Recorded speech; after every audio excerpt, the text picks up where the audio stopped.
bonne capacité de développement et de croître ne peut se faire que en prenant en compte les compétences existantes, la relation avec son management, que ce soit son actionnaire, que ce soit son CEO, son président, est fondamentale. Donc ma priorité, c'est la famille et les amis. Bienvenue sur All You Need to Lead, le podcast des professionnels qui veulent une carrière épanouissante. Je suis Jafar Tabi, coach, cadre dirigeant, et j'invite des leaders inspirants qui nous partagent leurs expériences pour propulser votre carrière et être plus heureux au travail. Dans cet épisode, j'ai le grand plaisir d'accueillir Benoît Vedel, le directeur général d'Emsun France. Benoît a une expérience incroyable en développement produit, en stratégie, en développement business et en leadership. Il enseigne à l'école polytechnique, à Supaéro et de nombreuses écoles de commerce. Ensemble, nous discutons de ses apprentissages, de ses premiers postes de consultant en stratégie jusqu'au poste de directeur général qu'il occupe depuis plusieurs années. Nous parlerons de simulation, de stratégie, d'épanouissement au travail et bien d'autres. Bonne écoute. Benoît, merci beaucoup d'être avec moi. Je suis très content. Est-ce que tu peux te présenter, s'il te plaît? Oui, bonjour Jafar. Également, je suis ravi d'être avec toi ce matin. Et écoute, pour me présenter rapidement, je suis Benoît Vedel et je dirige les activités de Emson en France et pour les pays francophones.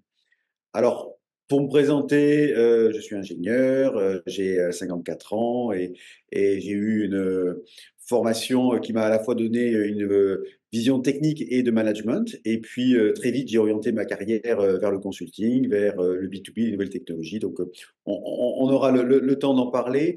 Mais voilà, donc une activité professionnelle depuis quelques temps, et puis une vie familiale également. Donc, je suis marié, j'ai une fille, et puis j'ai quelques passions à la fois de course avec le running, et puis beaucoup sur la nature, donc pour me ressourcer. Bon, super, merci. Est-ce que tu as des jalons qui t'ont façonné en tant que professionnel et qui pourraient être utiles à l'auditoire, voilà, des leçons que tu aimerais partager avec nous? Alors c'est une belle question, et je pense qu'en fait, nos besoins, et ce qui va nous permettre de nous épanouir, évoluent durant notre carrière. Et j'ai commencé ma carrière dans le consulting en stratégie, en management, et essentiellement chez Accenture. Et pendant 6 ans, j'ai appris énormément de choses. J'ai appris l'importance de la finance et de la capacité à montrer la valorisation financière et des données dans l'évolution et dans toute décision d'entreprise. J'ai aussi appris la force de travail, j'ai aussi appris l'efficacité que l'on pouvait avoir en utilisant les bons outils. Donc, ces 6 années de consulting m'ont véritablement construit et donné un bagage technique, et puis m'ont appris aussi à gérer le stress de manière très forte. D'accord. Juste concrètement, il y a des gens qui sont exposés à la finance, dès leur plus jeune âge et donc ils sont familiers avec les concepts principaux. Si on ne l'est pas, c'est quoi les basiques ou les fondamentaux, les quelques thèmes qu'il est important d'avoir, quel que soit quelque part son profil, si on veut être, avoir un minimum de vernis en finance? Eh bien, alors, je pense que c'est pas une question de vernis, parce que le vernis n'est pas suffisant. Il faut être capable de faire un business case, de faire du business modeling. C'est-à-dire que, c'est important, de comprendre, à la fois l'outil de Excel qui va permettre de faire les modélisations, mais aussi de comprendre, les drivers d'un point de vue, coût, et d'un point de vue, revenu, de comprendre les différents, business models que l'on peut mettre en œuvre, les notions de coût fixe, de coût variable, et pareil pour les prix. Donc, bon, c'est essentiellement, je pense que là où il faut véritablement avoir une action, c'est sur la modélisation des coûts et des revenus pour pouvoir délivrer des services. Ensuite, toute la partie plutôt comptable, ou la partie allocation des coûts en fonction de l'amortisable ou non, ça ce sont des choses qui sont peut-être moins importantes, et qu'un pur financier va avoir, et sur lequel on pourra intégrer ses compétences. Mmh, d'accord. Merci Benoît. Ensuite, d'autres, jalons importants? Oui, ensuite je suis rentré dans le groupe Aéroports de Paris, dans leur filiale technologique qu'ils étaient en train de créer à ce moment-là. Et là, ça a été une aventure extraordinaire qui a duré 10 ans, où venant d'une boîte de consulting en stratégie plutôt top-down, eh bien, je me suis rendu compte que la vraie valeur, c'était s'appuyer sur les compétences des équipes, sur la compétence du management, sur la volonté, la confiance qu'avaient les actionnaires dans cet environnement-là. Et donc, une bonne stratégie une bonne capacité de développement et de croître ne peut se faire que en prenant en compte les compétences existantes et en prenant en compte la les volontés, ou la stratégie globale des actionnaires. Et donc ce côté pragmatique, véritablement, m'a construit aussi, en me disant que la meilleure stratégie, si elle n'est pas basée sur les compétences et sur une capacité à délivrer, ne pourra jamais, en fait, se mettre en œuvre. D'accord. Soyons concrets. Comment je connais les compétences de mes équipes? Je peux juste demander à quelqu'un de me faire un tableau. C'est quoi tes recommandations pratiques pour avoir une bonne compréhension? Parce que derrière les compétences, ce que j'imagine dont tu parles, c'est la capacité de l'organisation avec un ensemble de compétences, de personnes derrière ces compétences-là, à amener une transformation ou à exécuter ou à mettre en œuvre la stratégie. Comment tu fais pour évaluer ou te faire un avis réel sur la capacité en termes de compétences de cette transfo? Eh bien, je pense que le senior management, ou le middle management connaît très bien ses équipes. Et à partir du moment, où on définit une stratégie, qui pourrait se dire typiquement, voilà, je prends un exemple, mais on décide de se développer dans un nouveau marché avec un nouveau produit. Ce produit, va nécessiter des experts, en cybersécurité ou des data scientists. Et si on se rend compte, en discutant avec, le patron de la R&D ou le patron, des, de la partie software, de la partie IT, que ces compétences n'existent pas dans l'entreprise, alors sûrement que le chemin à mettre en œuvre pour y arriver va être long. Si on se rend compte que ces compétences sont embryonnaires, on peut se dire: «Est-ce que j'ai des personnes clés qui vont me permettre, de recruter et d'élargir l'équipe?» Ou alors, si je me rends compte que j'ai déjà 80 des compétences dont j'ai besoin pour exécuter ma stratégie, ça va permettre véritablement de faire des choix différents. Donc faisons confiance, au middle management, faisons confiance au senior management qui connaît très bien ses équipes et leur capacité à délivrer. Et c'est cet aller-retour entre les compétences des équipes, et le besoin de ressources additionnelles, et plus ce besoin de ressources additionnelles est faible, plus la capacité à réaliser, la stratégie sera forte. D'accord. Donc tu dis: «Je comprends en discutant avec les managers qui ont la proximité opérationnelle». Oui. 2, j'adapte éventuellement ma stratégie et j'adapterai notamment la vitesse si, je vois que j'ai, plutôt 10 ou plutôt 90 des compétences dont j'ai besoin, c'est ça? Tout à fait, et sachant que si on pense qu'on va mettre 3 ans à étudier la stratégie, il faut mieux changer de stratégie de suite. Parce que on est dans un monde à la fois qui va vite, où il y a beaucoup d'acteurs, et que, il faut mieux effectivement avoir une stratégie avec des jalons d'exécution et de livrables, dans les, 6 mois, 1 an, 18 mois au maximum, et le faire de manière itérative, plutôt que de se dire: «On part sur un plan qui va mettre 2 3 ans à être délivré». J'adore, j'adore. Ça, c'est super important et je vois beaucoup de chefs de projet ou même de leaders qui se plantent parfois en se disant: «Je vais me mettre dans un tunnel et dans 3 ans, tu verras, la vie sera belle». Si on n'a pas la capacité à obtenir des feedback loops beaucoup plus rapidement, on va peut-être sortir du tunnel ou pas, dans 3 ans ou dans plus longtemps et peut-être pas au bon endroit. Et tu vois ce que tu dis, c'est super important. Si ma stratégie, elle m'amène à obtenir des résultats tangibles dans trop longtemps, c'est certainement pas la bonne. Ou bien, en tout cas, il y a des choses à revoir, le timing ou Ouais. le contenu. D'accord, merci, merci beaucoup. D'autres jalons que tu Eh bien, après cette expérience avec Aéroports de Paris, j'ai rejoint, SITA, qui est un fournisseur, technologique pour, le monde, de l'aéroportuaire et de l'aérien. Et là, j'ai découvert, véritablement ce qu'est qu'une entreprise internationale et la richesse de travailler dans un monde international. Avec à la fois intégrer, des diversités de points de vue, des cultures différentes, et puis, un mélange entre, la technologie, le besoin métier très fort, le B2B.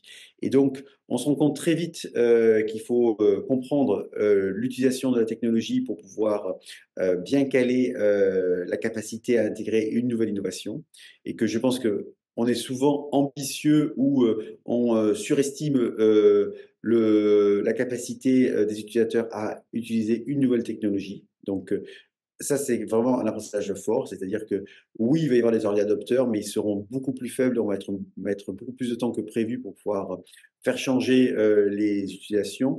Et je me suis rendu compte véritablement, de la valeur et de la force, d'intégrer plusieurs cultures, plusieurs, langues, et plusieurs, même continents, pour pouvoir, délivrer le meilleur produit.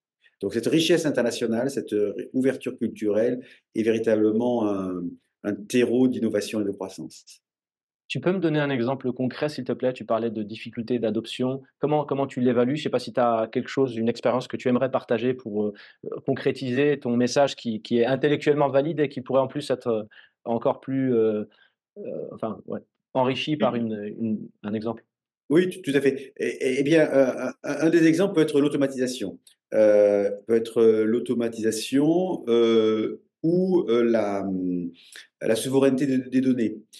Sur l'automatisation, on peut se dire, nous, en Europe, on a un prisme dans lequel la masse salariale pèse un coût important dans la production des services et que l'on se dit que tout ce qui est automatisation va, apporter un meilleur service, aux utilisateurs parce qu'ils vont être autonomes, parce qu'ils vont prendre la main sur les actions qu'ils veulent faire, mais aussi va avoir un ROI positif parce que ça va être un transfert d'une technologie et avec moins d'opérateurs ou d'opérationnels pour supporter la livraison du service ou du client.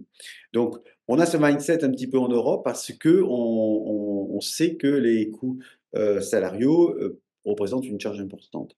En revanche, si on adresse le même produit d'automatisation pour des pays du Moyen-Orient ou de l'Asie ou de l'Inde, le coût de la manœuvre n'est pas le même. Et donc, en fait, il faut que les arguments pour pouvoir implanter une nouvelle technologie soient différents. Parce que le ROI ne pourra pas être basé sur la réduction du nombre de personnel quand le coût de la masse salariale est faible dans la production du service.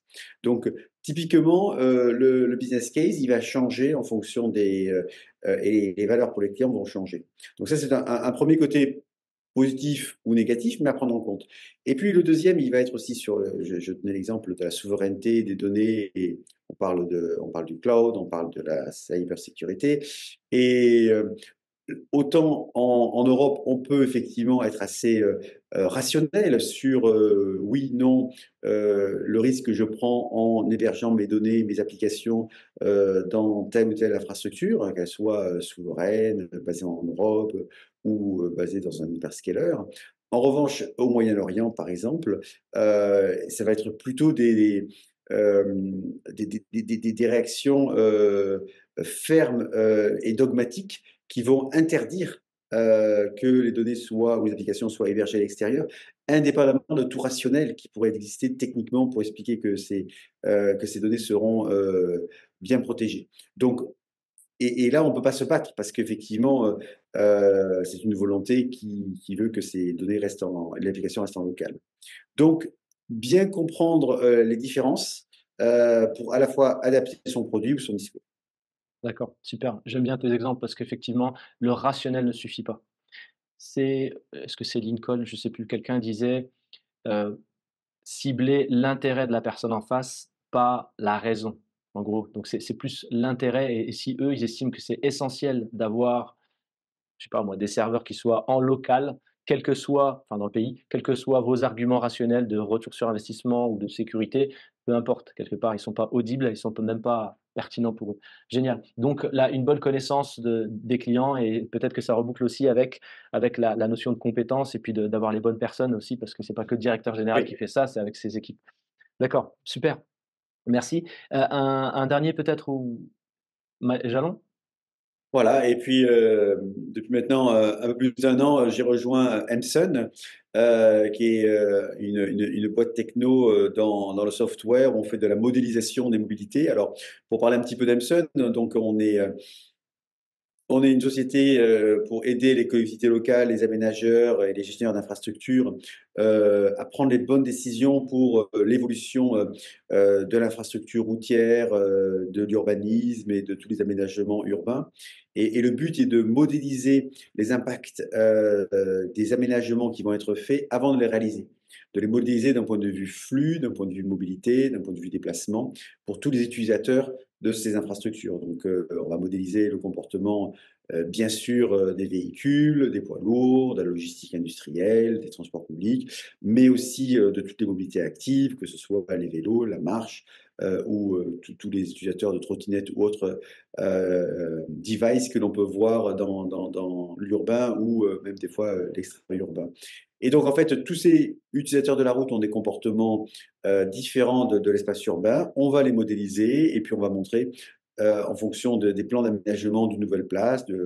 Aujourd'hui, on parle beaucoup d'apporter plus de qualité de vie dans la ville, de piétoniser des quartiers, de piétoniser des grandes places, de changer les vitesses sur des axes centraux, de créer des pistes cyclables. Et donc, tous ces choix-là sont modélisés pour être sûr que la collectivité locale ou l'aménageur, par exemple un aéroport, prend les bonnes décisions dans son nouvel aménagement.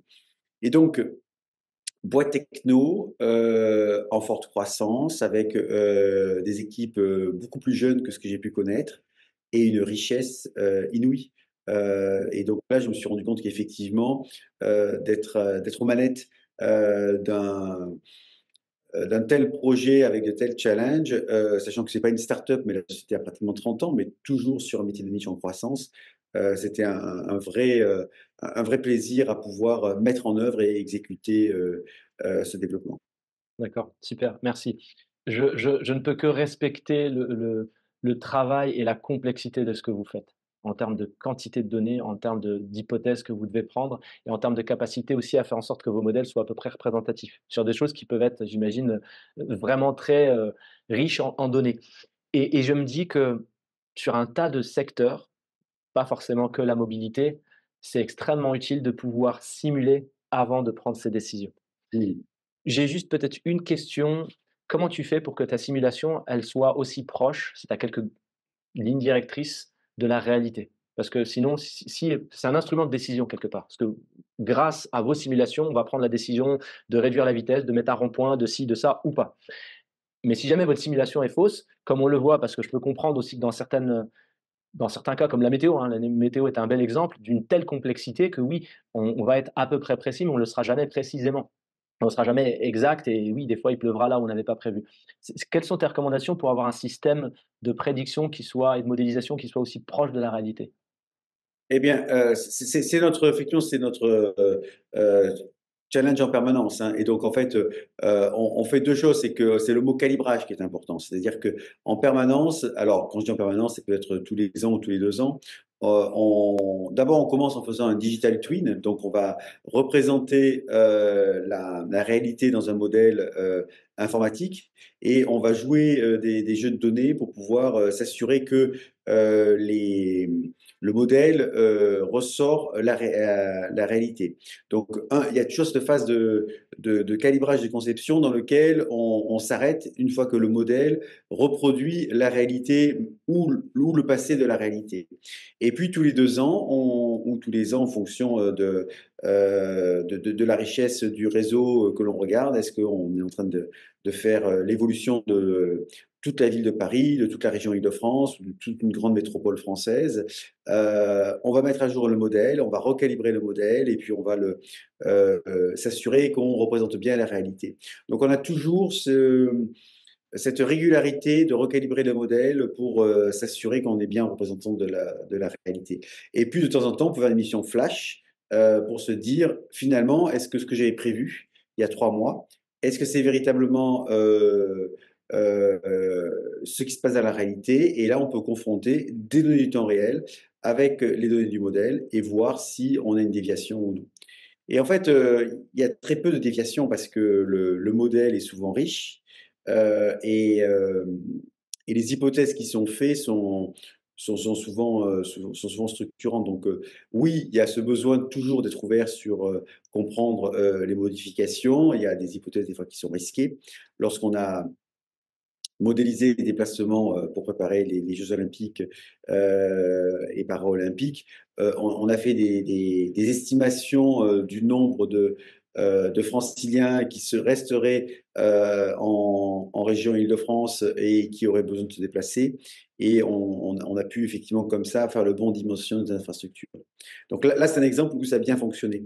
Un exemple qui était beaucoup plus difficile, c'est pour les franciliens qui connaissent le réseau autoroutier ouest, il y a eu des incidents et un besoin de fermeture de la 13, avec donc des reports de trafic sur euh, d'autres tronçons comme la 14 ou des tronçons départementaux dans les différents départements, dans les différentes communes.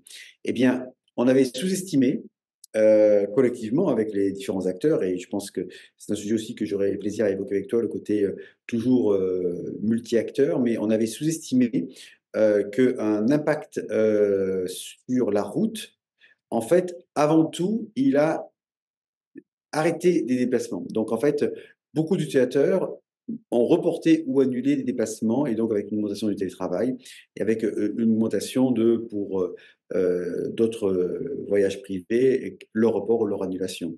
Et donc, en fait, voilà, on a appris que c'était une décision aussi que pouvaient prendre les utilisateurs face à une évolution de l'infrastructure. Mmh. Super. Merci beaucoup pour ces exemples concrets.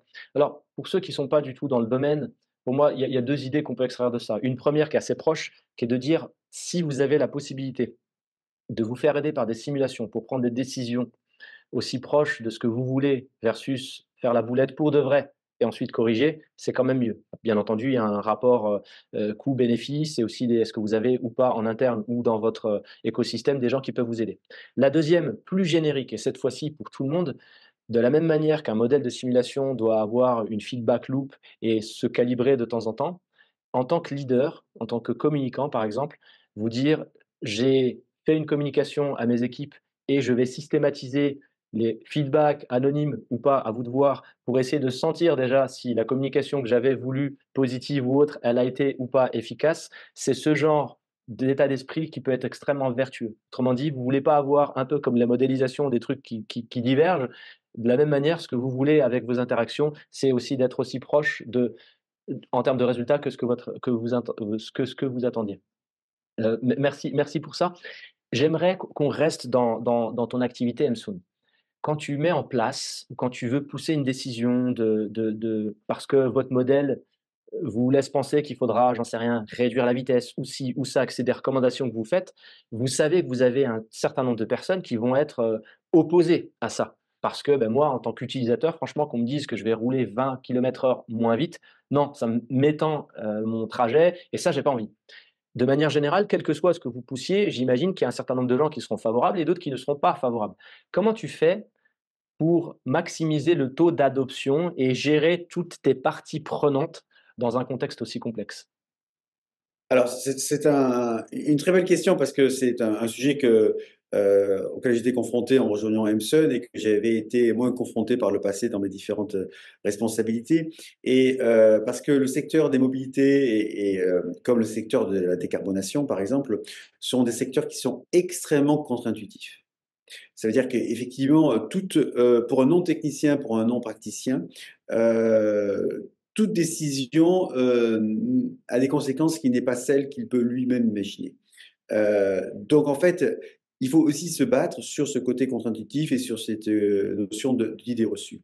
Tu peux me Et donner un exemple, soit maintenant, soit après, mais oui, ça m'intéresse de oui, alors typiquement, pour donner un exemple, après je répondrai plus en détail à ta question, mais si on prend l'exemple que tu as donné du changement de la limitation de vitesse, la limitation de vitesse, par exemple sur un grand axe structurant comme peut être le périphérique de Paris, en fait, va avoir une conséquence sur la sécurité. Donc en passant de 70 à 50, euh, les trois fils ont des vitesses qui deviennent plus comparables. En ayant des vitesses plus comparables, on évite le phénomène de waving qui font que les utilisateurs veulent changer de file pour prendre la file qui va la plus vite. Ce comportement existe et il est sociologiquement, on ne peut pas le nier parce qu'il existe. Et donc, en changeant la vitesse, en diminuant la vitesse, on diminue ce risque de waving. Et en diminuant le risque de waving, on diminue le risque d'accident parce que c'est la première raison d'accident sur un grand boulevard circulaire, c'est justement le changement de fil de manière trop rapide et non préparée. Et donc, en réduisant la vitesse, on diminue le nombre d'accidents qui eux-mêmes, les accidents, sont des sources de congestion du périphérique. Donc, on a un effet positif. Et on a un deuxième effet positif, c'est que en baissant la vitesse, on évite le phénomène d'accordéon. Et le phénomène d'accordéon qui fait que lorsqu'il y a de l'espace, on accélère et ensuite on décélère. Et ce phénomène d'accordéon lui-même crée de la congestion parce que il crée un effet stressant avec le côté frein et donc de report de trafic sur le flux qui est en train d'arriver. Donc en fait, on a deux effets qui se conjoignent et qu'on peut tout à fait représenter avec un lavabo et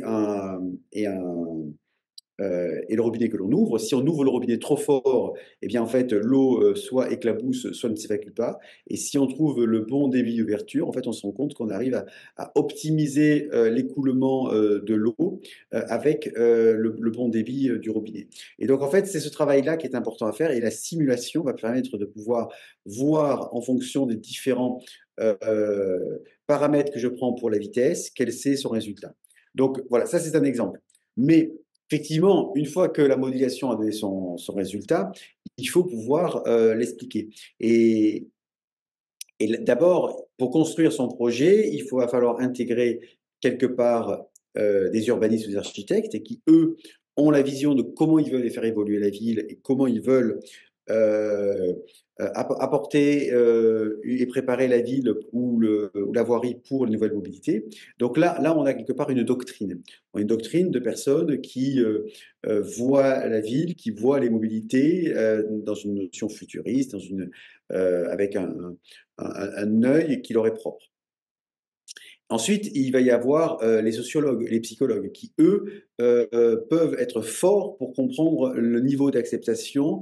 Et typiquement, lorsqu'on parle de la voiture, et lorsqu'on parle de la réduction de la place de la voiture en ville, qui peut être une doctrine ou une volonté d'architecte ou d'urbaniste, eh bien, le sociologue va pouvoir expliquer, attention, il y a un attachement à la voiture qui est quelque part en nous. Et souvent, pourquoi il est en nous? Il est souvent en nous parce que dès le plus jeune âge, on est habitué à la voiture dès 2 3 ans, peut-être avec ses parents, avec sa maman le matin, et que ce cocon auquel on a été habitué lorsqu'on était enfant, pour aller à l'école ou pour revenir de l'école, là où on avait cette notion de confort et de liberté, ou peut-être des fois le goûter, nous a apporté un certain apaisement. Et c'est cet apaisement que l'on attribue à la voiture. Et aujourd'hui, même des années après des années, lorsque le matin on prend sa voiture, lorsque le soir on prend sa voiture, c'est ce même cocon que l'on retrouve. Et donc c'est pour ça aussi qu'on trouve une différence d'attachement à la voiture pour des extra-urbains qui ont eu besoin de la voiture lorsqu'ils étaient enfants et qui en ont encore besoin aujourd'hui, avec une différence de comportement pour des ultra-urbains qui, dès très tôt, sont allés à l'école à pied, en métro ou en vélo, et qui, ensuite, pendant leur adolescence, ont utilisé les transports en commun avec toute l'autonomie que ça pouvait leur procurer dès le plus jeune âge. Et donc, cet aspect sociologique et psychologique, il est aussi une explication à pourquoi l'attachement à la voiture est différent en fonction des territoires et des besoins nécessaires. Pas simplement par rapport à l'offre de transport qui existe, mais aussi par rapport à ce que l'on a vécu et ce qui est important pour nous. Donc, on a la vision de la doctrine, on a la vision des sociologues, et puis la technologie va pouvoir permettre de faire tourner les différentes options qui existent. Et ensuite, et c'est ce que je recommande, c'est de faire tourner plusieurs modèles, plusieurs options. Et ensuite, on va pouvoir présenter aux décideurs et en réunion publique, en faisant du participatif, peut-être plusieurs scénarios, plusieurs options. qui vont permettre un niveau d'adoption beaucoup plus fort parce que ça va impliquer les utilisateurs. Nous, en tant que société technologique, ça nous engage beaucoup plus. Ça nous engage parce que, un, nous portons pas la doctrine et donc on ne veut pas porter une doctrine. Je pense qu'on garde notre valeur, on garde notre légitimité en expliquant les résultats de différents scénarios et de différentes hypothèses qui ont été prises euh, collégialement. Mais on ne va pas dire c'est bien ou c'est pas bien. Non, on donne le résultat en fonction de différents critères qui peuvent être la congestion, la décarbonation, le coût de l'infrastructure, l'impact sur la résilience, la sécurité. Donc, on peut donner des réponses à des critères et ensuite, les élus ou les citoyens vont pouvoir donner leurs préférences aux différents schémas d'évolution de la ville ou de l'urbanisme qui le souhaitent. Et donc, nous, en tant que société technologique, on va fournir quelque part trois rapports ou trois vues qui peuvent être à la fois un rapport de 300 pages très détaillé techniquement pour les opérationnels de nos clients. On va être capable de donner une version synthétique exécutionnerie pour les décideurs et les élus qui vont leur permettre de comprendre les enjeux et les impacts des différentes options. Et puis, on va être capable de faire un travail beaucoup plus pédagogique et collaboratif pour les réunions publiques dans lesquelles on va expliquer d'un point de vue plus simple et d'un point de vue plus concret les différentes options qui sont proposées. D'accord, merci. Donc ce que j'entends, c'est j'implique toutes les parties prenantes pertinentes. Ça, Oui, c'est le premier point. Je respecte qu'elles aient des points de vue divergents et c'est la vie. Et la manière dont je vais communiquer, même si j'ai une mission de quelque part neutralité, moi je viens avec juste voilà, manière, voilà ce que l'on modélise avec différents scénarios. Derrière, je vais communiquer de manière différente selon à qui je m'adresse. Et ce que j'aime beaucoup dans ton exemple de le fait de baisser la vitesse, ça peut augmenter le flux, qui est contre-intuitive.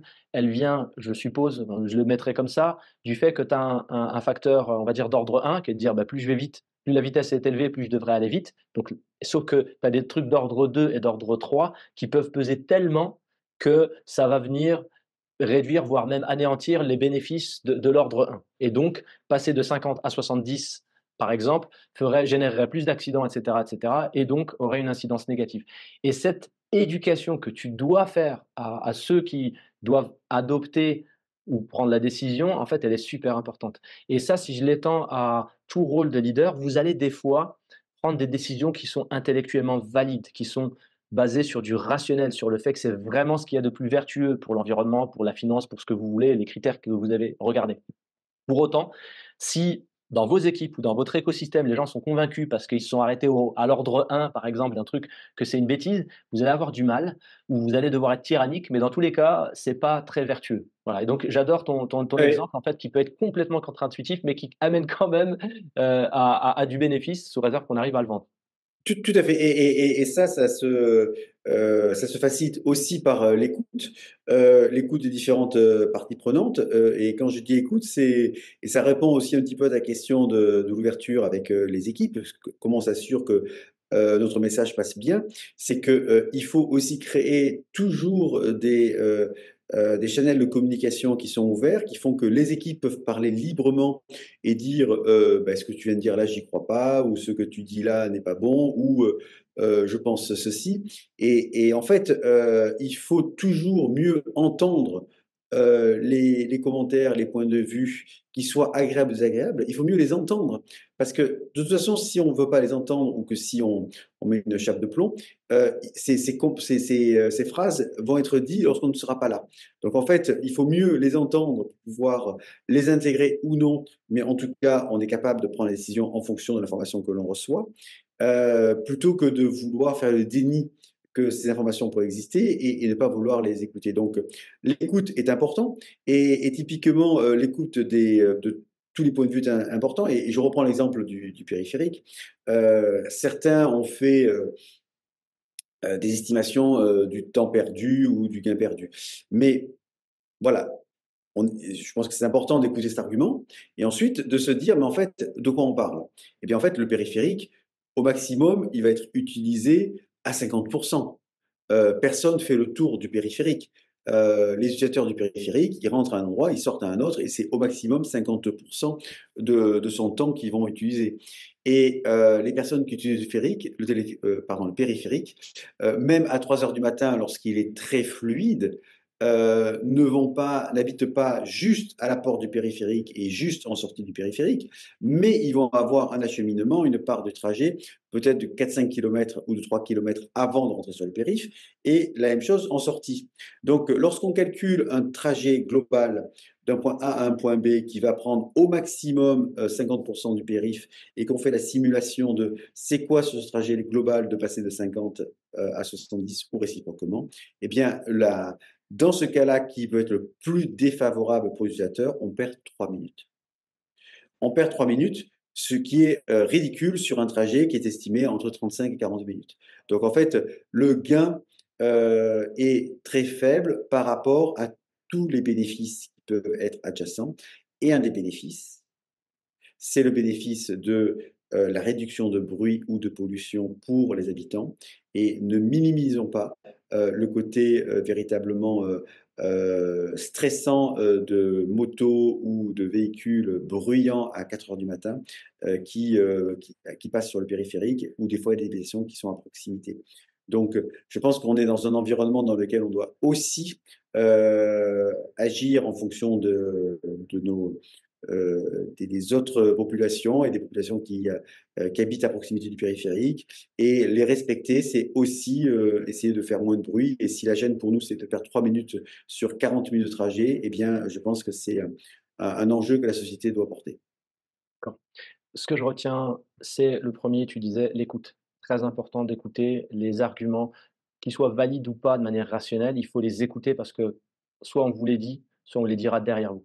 Et Mm. la deuxième chose, un peu associée à ça, c'est de mettre peut-être un environnement qui permette vraiment d'avoir ces messages-là. Et je pense, alors c'est pas du tout, ton vécu, mais j'ai vu et j'accompagne un certain nombre de leaders qui sont peut-être tellement sûrs d'eux et c'est des gens brillants que parfois ils laissent pas la place, en fait. Et les gens se sentent pas forcément en confiance et ne sentent pas la bienveillance qui va bien pour recevoir, enfin pour envoyer du feedback à ce leader-là. Et du coup, on se retrouve avec des non-dits qui derrière, ralentissent sans que le leader comprenne réellement pourquoi, ralentissent l'efficacité du déploiement de la stratégie ou de tout projet, qu'on veut mettre. D'accord, super, merci pour ça. Comment tu fais pour progresser? Tu as une belle carrière, tu as des postes de direction assez tôt et tu continues d'en avoir. C'est quoi les secrets là pour continuer à progresser, quel que soit son âge? Ouais, c'est une question difficile, hein, parce que je pense que c'est une question d'opportunité, et c'est une question aussi de confiance. Et je me suis rendu compte dans l'évolution de ma carrière que la relation avec son management, que ce soit son actionnaire, que ce soit son CEO, son président, est fondamentale. Parce qu'à partir du moment où on a la confiance du manager, on peut innover, on peut oser, on peut prendre des risques. Donc, quelque part, l'évolution dans la carrière ne se fait qu'en prenant des risques, qu'en faisant des choses nouvelles. Et pour avoir suffisamment d'assertivité pour accepter ces nouveaux challenges, il faut sentir qu'on va avoir la confiance de son président ou de ses actionnaires. Donc, et quelque part, ce côté, si moi j'ai besoin de la confiance pour réussir, mes équipes vont avoir besoin de ma confiance pour réussir elles également.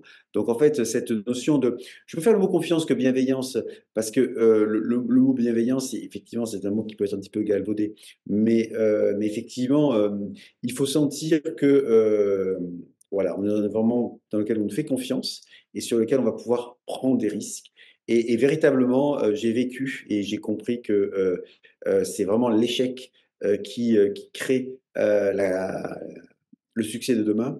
Parce que c'est parce qu'aujourd'hui, j'ai pu rater quelque chose à une échelle faible que je peux apprendre, et lorsque je vais le déployer à une échelle plus forte, je ne referai pas la même erreur. Et, et moins on a eu d'échecs, plus on prend le risque que, en grandissant, on prenne des mauvaises décisions qui auront un impact énorme. Donc effectivement, oui, les échecs, et donc d'avoir osé, d'avoir pris des risques, est un facteur d'accélération de carrière. D'accord, très bien, merci. Tu as d'autres choses sur, la manière dont tu progresses, Eh bien, aussi, c'était que l'environnement dans lequel on est évolue. et qu'aujourd'hui, les outils à la fois de management, la manière dont je vais travailler avec les équipes, mes outils au quotidien de collaboration ou même l'adoption du marché n'est plus du tout le même. Donc il faut intégrer et ne jamais avoir peur non pas de se remettre en cause, parce que à Paris, à nouveau, ce sont des mots qui peuvent être, euh, qui peuvent être trop utilisés, mais véritablement changer la manière de faire. Et ce que j'aime beaucoup, c'est, on parle tous du Covid, mais en fait, c'est pas le Covid qui a changé quoi que ce soit dans nos comportements. C'est les décisions des différentes politiques dans le monde pour lutter contre la progression du Covid et qui ont eu, donc pour lutter contre la pandémie, qui ont eu l'utilisation de couvre-feu, qui ont eu l'utilisation de confinement et ces actions sur nos routines qui nous ont fait évoluer. Et on sait qu'à partir de 3 semaines, de 21 jours, c'est le temps qu'il faut pour qu'une routine s'arrête. Et à partir du moment où une routine s'arrête, on est capable d'être, enfin, un reset, on est capable d'utiliser d'autres actions. Et donc, je pense que c'est ça véritablement qui est important et qu'il faut qu'on se force à faire, c'est que de changer d'environnement ou de changer de secteur force aussi à changer ses routines et donc force à travailler différemment et sûrement mieux. Toi, tu dis, je dois si je prends le tout début, tu disais: «J'ai besoin de la confiance de mon management ou de mon board» et cetera. Le peut-être, la traduction, c'est: si jamais vous n'êtes pas dans ce cas-là, bah, soit vous créez cette, confiance, soit vous explorez d'autres, des alternatives et pareil pour donner sa confiance à ses équipes et en tout cas créer ce climat de confiance. Et ce que tu dis là, c'est aller chercher le progrès en changeant d'environnement parce que c'est aussi comme ça qu'on va développer de nouvelles routines, de nouvelles habitudes et peut-être, de nouvelles compétences aussi. Oui, D'accord. oui, ça, c'est il faut trouver le moyen de casser la routine. Parce que forcément, cette routine, elle a son côté positif et son côté négatif. Et c'est bien de se poser de manière régulière la question de vraiment travailler différemment. D'accord. Je vais être cash avec toi. Tu m'as dit tu travailles dans un environnement plus jeune et je m'attends à ce qu'il soit beaucoup plus jeune que toi. Comment tu fais pour, diriger une équipe de gens qui ont un vécu, des réflexes bien différents des tiens? Et comment tu fais malgré toute ta sagesse et toute ta compétence pour laisser la place à des gens qui n'ont pas ta perspective de s'exprimer, peut-être même de te faire grandir ou pas? C'est un bon point parce qu'effectivement, je suis passé d'une société dans laquelle la moyenne d'âge était autour de 50 ans à une société dans laquelle la moyenne d'âge est autour de 40 ans. Donc effectivement, euh, les, euh, les comportements ne sont pas du tout les mêmes. Eh bien, je pense que très vite, je me suis rendu compte que mes méthodes et l'ouverture qu'il y avait ou la communication ouverte qu'il y avait n'était pas du tout la même. Donc, on était déjà de suite dans un mode beaucoup plus de réaction à ce que je pouvais dire et donc feedback en permanence. Donc, se nourrir de ce feedback. Et puis, au départ, j'ai pu faire des erreurs, moi aussi. C'est-à-dire que j'ai commencé à vouloir appliquer mes méthodes et très vite, je me suis rendu compte que mes méthodes n'étaient pas suivies. Donc, quand on se rend compte qu'une méthode n'est pas suivie, bon, il faut se poser la question de, OK, est-ce que je deviens plus autoritaire pour que ma méthode soit appliquée ou j'essaie juste de comprendre et je regarde. Et en fait, très vite, je me suis rendu compte que si mes propositions n'étaient pas suivies et c'était suivi ou la méthode mise en œuvre était différente, et bien en fait, si l'efficacité du résultat était plus forte, bien très vite, je me suis rendu compte qu'en fait, ma méthode, je n'avais pas besoin d'imposer une méthode, puisqu'en fait, peut-être que mon schéma de pensée n'était plus le bon et que la méthode qui a été utilisée était différente et qui a été sûrement plus efficace. Et pour donner un exemple, le, le rôle de manager, effectivement, il évolue parce qu'il y a beaucoup d'outils que mes équipes peuvent utiliser que je ne connais pas qui ont de la valeur et eux vont les utiliser et donc ont besoin d'avoir une organisation différente et à moi de respecter cette organisation différente pour qu'eux puissent utiliser leur outil et au final être beaucoup plus efficaces. Donc, je pense que c'est important de partager des valeurs. Pour moi, la valeur, c'est l'excellence, c'est la transparence, c'est être capable de pouvoir toujours collaborer. Et puis, ensuite, une fois qu'on s'est dit qu'il fallait délivrer à l'heure, qu'il fallait délivrer l'excellence, eh bien, ça laisse la liberté aux équipes de s'organiser comme elles le souhaitent pour pouvoir atteindre cet objectif. Mmh. D'accord, merci. Est-ce que tu as des conseils ou c'est quoi tes secrets à toi pour avoir une carrière épanouissante? Alors, je pense qu'on est tous différents, mais je pense il faut ne pas minimiser l'importance de la famille. Et je pense que la priorité numéro un, c'est la famille et des arbitrages avec la famille. C'est la famille qui sera là en cas de coup dur, c'est la famille qui sera là dans les moments les plus beaux. La priorité, c'est toujours la famille. Et donc ne pas sacrifier sa famille pour sa carrière, parce que si on est dans un environnement familial épanouissant et que le soir ou le matin, on est dans un environnement familial épanouissant, on sera encore plus fort dans la journée. Donc ma priorité, c'est la famille et les amis. D'accord, c'est bien. Ah ouais, OK, ça marche. Merci. Hem, J'aimerais juste avant de passer aux questions de fin, discuter un peu stratégie business. Tu es particulièrement bon dans ce domaine. Et déjà, tu as commencé ta carrière là-dedans et tu t'es affûté par tes postes de général management. Aujourd'hui, tu es, j'imagine, bien positionné. Comment on fait quand on n'est pas encore aussi bien équipé que toi pour développer ce sens? Et comment je fais pour définir, ou sentir une stratégie et puis, de préférence, pas trop me planter? Est-ce que tu as des recos là-dessus ou un retour d'expérience? Alors, ce que je peux dire, c'est comment je travaille et après, est-ce que c'est la vision, optimale, ce sera à chacun de l'appliquer et de voir. Mais, j'ai pris conscience de l'importance du temps long. Le temps long veut dire que lorsqu'effectivement je suis arrivé dans ce nouveau secteur, des mobilités, de l'urbanisme et de, l'évolution de la ville, j'ai commencé à écouter, j'ai commencé à lire, j'ai commencé à rencontrer des personnes et non, j'ai pas pris de ChatGPT en marquant, c'est quoi l'évolution de la vie et cetera, qui m'aurait donné une synthèse en 5 pages, 10 pages que j'aurais lu. Parce que ce travail-là de synthèse, c'est le travail que j'ai besoin de faire par moi-même, en écoutant plusieurs points de vue, en prenant le temps, de comprendre et de lire, surtout de lire parce qu'effectivement, c'est pas simplement, d'avoir, 1 heure ou 2 heures de conversation qui peuvent apporter toutes les informations. Donc on a besoin aussi de lire des rapports, des livres qui vont nourrir cette réflexion. L'écoute, la lecture, l'échange, commencer un petit peu à se baser et à se faire une conviction et ensuite tester cette conviction, tester, auprès de certains leaders d'opinion, auprès de certaines personnes et puis au fur et à mesure, on va affiner cette vision et puis surtout, il faut l'écrire.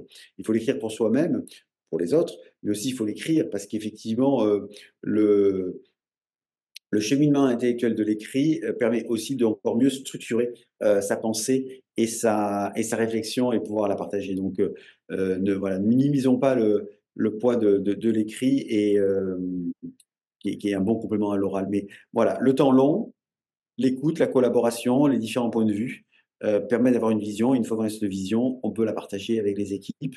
Heu, on peut encore écouter, comment elle va être, réceptionnée et pouvoir peut-être encore continuer à la faire évoluer en fonction des réactions qu'elle suscite.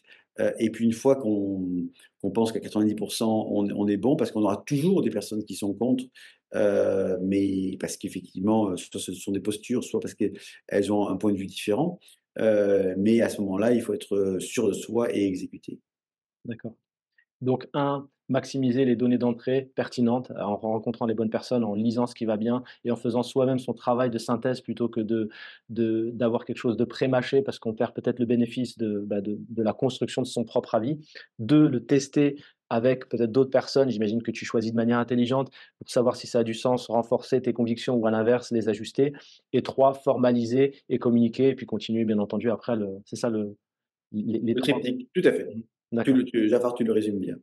Bon, merci pour tous ces éléments-là. Si tu avais un conseil à donner pour les gens qui débutent leur carrière, ce serait quoi? Je dirais oser. Peut-être que trop de jeunes diplômés qui débutent leur carrière se disent que, le bonheur va être dans une grande structure, quelle qu'elle soit, hein, qu'elle se soit dans la finance, dans le retail, dans l'industrie ou dans les technologies. Non, le bonheur ne peut ne pas être dans une grande structure, mais toute structure, peut apporter, son épanouissement. Oser et collaborer. Je pense qu'effectivement, c'est quelque chose qu'il faut apprendre dès le premier âge, c'est de travailler avec des gens différents, d'avoir cette ouverture d'esprit, de pouvoir discuter avec des gens d'autres départements. Et c'est en ça que le travail à distance peut être un frein, parce que quelque part, il réduit les opportunités de parler avec des gens qui ont des vues différentes parce qu'elles ont des responsabilités différentes dans l'entreprise. Donc voilà, la collaboration et un minimum de faire des choses différentes que l'on avait pensé est important. D'accord, merci. Il y a quelqu'un qui sera en cours de carrière? Alors, je vais pas dire la même chose parce que je pense que les gens en cours de carrière ont déjà appris à collaborer, mais oser toujours. Je pense qu'on quelque part, on se et moi-même, hein, le 1er, je me suis rendu compte que je pensais avoir une forte aversion au risque et en fait, plus la confiance, du board, du président est forte, plus on se rend compte qu'en fait notre aversion au risque, elle est faible et donc oser et que oser tout ce qu'on a envie de faire et il y a plus de chances de succès que de perte et quelque part, il faut mieux, oser en étant, heureux d'avoir essayé plutôt que d'être, aigri et de ne pas avoir fait de ce qu'on avait envie de faire, hein. Mmh. D'accord, donc plutôt le OK. Éviter le regret de l'inaction, même si, Oui, l'action peut amener à l'échec quelque part, ça coûtera oui. moins cher en termes d'accord. Merci. Est-ce que tu as un livre ou un film? Ah alors oui, j'ai un film qui a marqué, ma jeunesse, et qui m'a marqué, dès la première fois que je l'ai vu. Ce film, c'est 2001, l'Odyssée de l'espace et dès que je l'ai vu donc, dans les années, je pense que c'était avant dans les années 80 ou même avant, fin des années 70, il m'a marqué. Et à chaque fois que je l'ai vu, il m'a marqué pour des points de vue différents. Mais si, vous le regardez à nouveau, vous vous rendrez compte, l'importance, il y a 50 ans, déjà, de l'IA et de beaucoup de choses qui avaient été anticipées, dans leur côté positif ou négatif. Leur côté, réflexion sur, la place de l'homme dans l'humanité. Donc, tous ces sujets-là sont d'une telle actualité, que ce film me marque et continue à me marquer. D'accord, merci. Est-ce qu'il y a une personne qui t'inspire? Alors, c'est difficile de répondre à cette question, une personne qui nous inspire parce qu'il y a tellement de champs d'inspiration, que ce soit, politique, sociologique, il y a une personne que j'ai découverte, qui est peut-être pas très connue et qui est peut-être, cherche pas à être, inspirante pour tout le monde, c'est, Jean-Marc Jancovici. Donc c'est un expert, un ingénieur, à la fois, de la décarbonation et qui a eu des convictions et qui s'est engagé, à titre personnel, très tôt, pour pouvoir effectivement, comprendre comment, le monde peut évoluer pour, se décarboner. Et donc, ce que j'aime beaucoup avec Jean-Marc, c'est que c'est quelqu'un qui est très pédagogique, mais c'est quelqu'un qui effectivement a aussi qui est basé sur, un une base, intellectuelle, d'analyse et de synthèse très forte et c'est quelqu'un qui est persévérant, c'est quelqu'un qui va être tenace, c'est quelqu'un qui va être consistant dans son discours et donc, ce sont pour moi des caractéristiques qui sont très importantes parce que, c'est important d'avoir une vision, mais c'est important aussi, de s'assurer que cette vision est comprise à tous les différents niveaux d'interlocuteurs que l'on peut avoir, être à la fois capable de parler, à des dirigeants, que, à, les citoyens que l'on rencontre tous les jours. Donc d'avoir ce discours qui s'adapte est véritablement fondamental et puis de pouvoir avoir cette consistance sur la durée parce qu'on sait que, les grands changements ne se font que dans le temps et donc il faut bâtir dès le départ, une volonté, un projet qui s'inscrit sur le long terme. D'accord, merci. Est-ce que tu as une citation à nous partager? Ah ben des citations alors, non alors elle va pas être grecque mais c'est simplement, «Le mieux est l'ennemi du bien». Mmh. OK, merci, merci. Comment on peut te contacter si on veut le faire? Alors normalement, LinkedIn est le plus facile, Benoît Vadel. D'accord, Je ne sais pas si je suis unique, mais en tout cas, vous me retrouverez avec, ma photo ou le nom de mon entreprise Emson, et voilà, j'aurai plaisir à avoir des échanges avec chacun d'entre vous et comme je le disais, j'ai pas d'a priori sur la richesse de la rencontre. Donc, je suis souvent ouvert à toute rencontre. D'accord. Merci beaucoup Benoît pour, ce bel échange et toute la richesse de ce que tu nous as partagé. Merci. Eh ben, écoute, merci à toi aussi, parce qu'effectivement, je pense que c'est important de les podcasts que tu fais et des témoignages que tu fais. Moi-même, j'en ai écouté plusieurs podcasts que tu as réalisés et j'ai pu entendre des personnes que je connaissais ou que je connaissais pas avec des points de vue et des anecdotes qui m'ont raconté et qui ont raconté et que j'ai trouvé très inspirants. Donc, bravo aussi pour ton engagement pour la communauté. Bravo, vous avez écouté ce podcast jusqu'au bout. Si vous avez aimé, n'hésitez pas à vous abonner, à mettre une note 5 étoiles ou un pouce vers le haut, à partager et à commenter. Si vous voulez d'autres contenus intéressants, n'hésitez pas à aller voir ma chaîne YouTube All You Need to Lead ou mon profil LinkedIn Jafar Tabi, dans lequel je partage aussi quelques idées qui pourraient vous intéresser. À bientôt.